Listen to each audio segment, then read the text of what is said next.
Hi, my name's Ari Peralta, and I am the CEO and founding partner at Origami UK, an innovation studio at the forefront of well-being and technology. I'm also the creative strategy director at Transformative Tech.org, a nonprofit dedicated to technologies that help us heal, grow, and prosper. Today I'm going to be talking about transformative spaces for the Worldhappiness Fest. So let's start with an observation. Out of all the great people that you know, and by great I mean that do great things, there's something they all have in common. And most of them have reached a point in their lives that help them pivot. And this typically ends up being a breaking point, right, for most of us. But for them, they stepped through this breaking point, that challenge, and they transformed the challenge and made something great out of it. Two people that come to mind right away are Elon Musk and Arianna Huffington. Now, these are very different people with very different life goals. But again, they've achieved some amazing things, and they've done this by breaking through those challenging points and by really transforming along the way. With Elon, obviously, most recently with SpaceX, changing the way we recycle and reuse rockets is transforming the space industry. With Ariana, even though she was quite successful already with the Huffington Post, it was only until she hit a personal well-being crisis that led her to create Now Thrive Global, which is changing the face of well-being at work. So as a researcher and just a futurist and a naturally curious person, I wanted to observe what is it that makes them cross that line and keep going.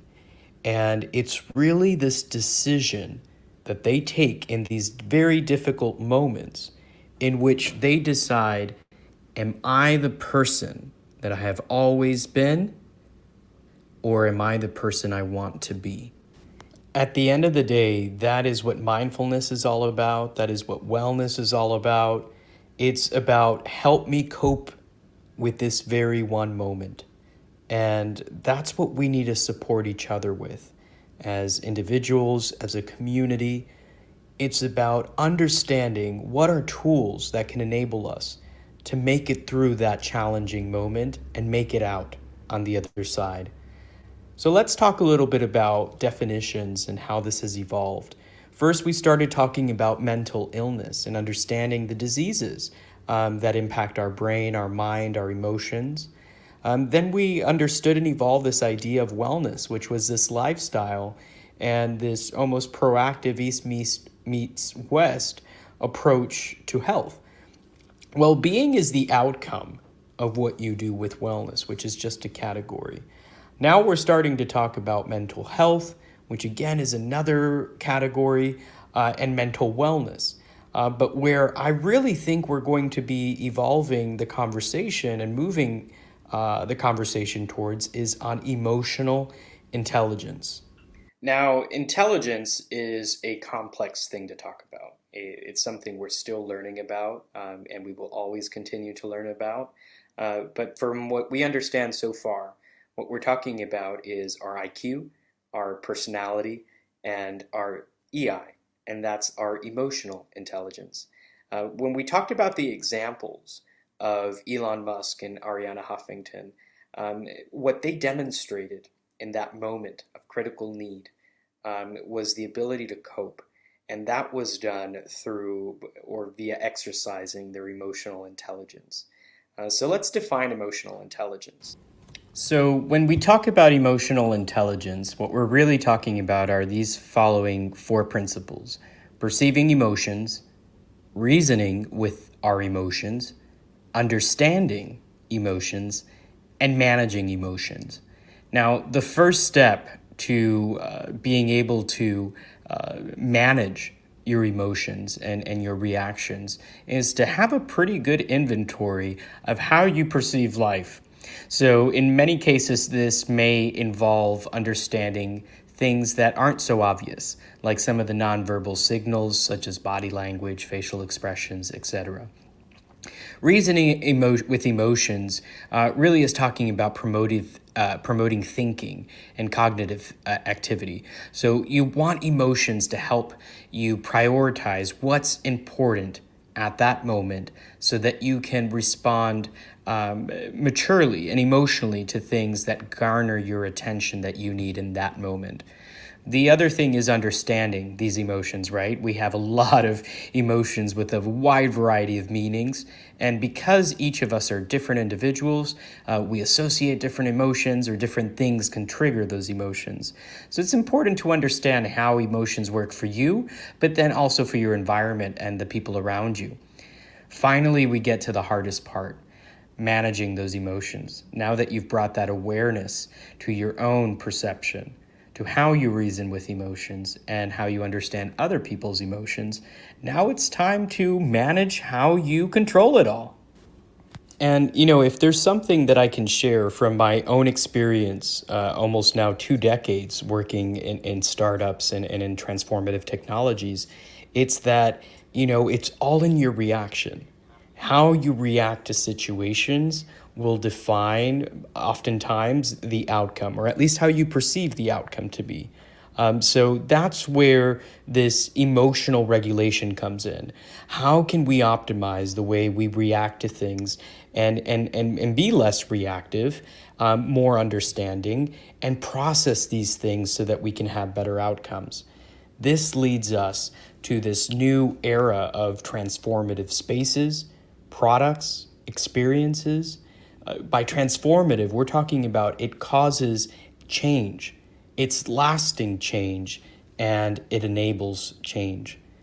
In terms of transformative spaces, which is what we're here to talk about, we're talking about 4 main components: architecture and sensory design, behavioral psychology, transformative technologies, and gamification and wellness content.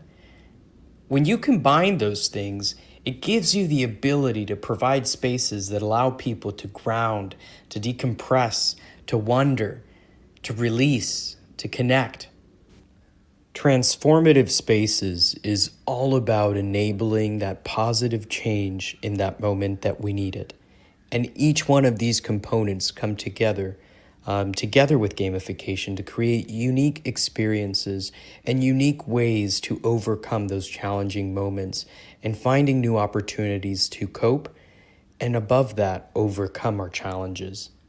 As we get into transformative tech, it's very important to talk about the difference between tech as it is today and tech as where it could be. First of all, let's talk about transactional tech, which is where we're at with spaces and products as well. They're short-term benefits. These are byproducts of the anxiety economy. In other words, they are temporary, they are band-aids, and they don't really solve the problem. They just hold you on till the next problem. Then we get into transitional. This is more lifestyle adaptations, but it's still midterm benefits. So it's not really creating behavioral change, but it's providing easier and wider access and reach. Finally, we get into transformative. This is where we're talking about change, behavioral change, and back to the elements of intelligence that we can modify or grow. Our IQ is pretty much fixed. Our personality is pretty much set since we are young, and our emotional intelligence is really the only muscle left that we can train and grow, and grow to our benefit, of course. And that's where we're headed with spaces, with technology, with products, with anything from transport to hotel rooms.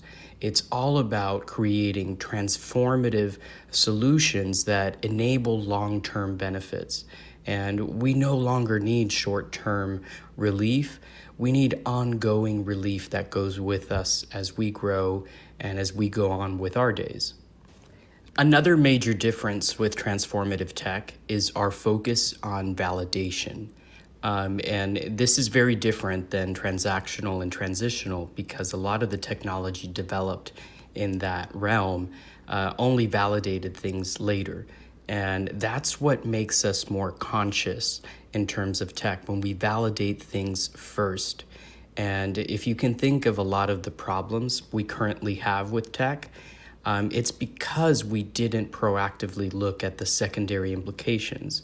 And that's something that the leader of Transformative Tech, the co-founder and publisher, Nicole Bradford, has dedicated her career to really helping highlight these secondary implications we often forget about. So for this, we use a lot of cool tech. So it's not just in the immersion of the space, of the transformative space, it's actually also in the biometrics and other technologies that we use to capture and validate that it's actually creating change. So, we can ask the person, the individual or participant inside the room and say, hey, do you feel better? And of course, they'll say yes or no.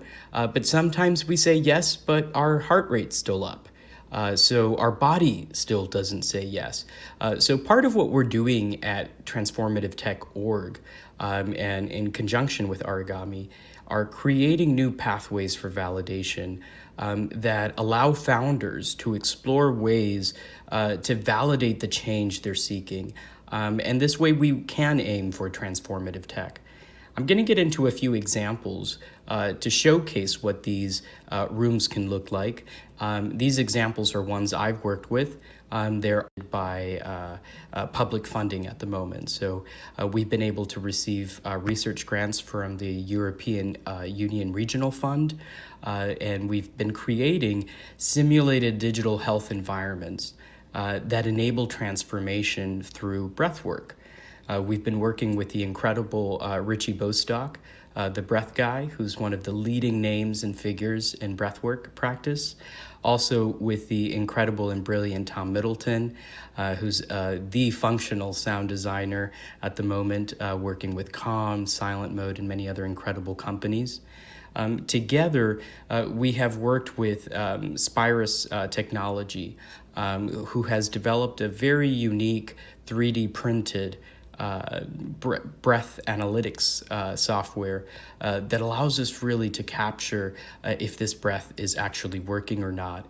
Currently, we're doing one of the most comprehensive breath work and anxiety studies ever done with quite a large number of participants in London, and looking forward to our lockdown finally being over soon so that we can carry on with that.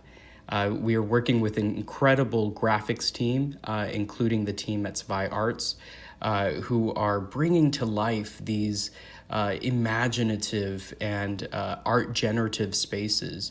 So, as the person breathes, they actually create the environment they're in.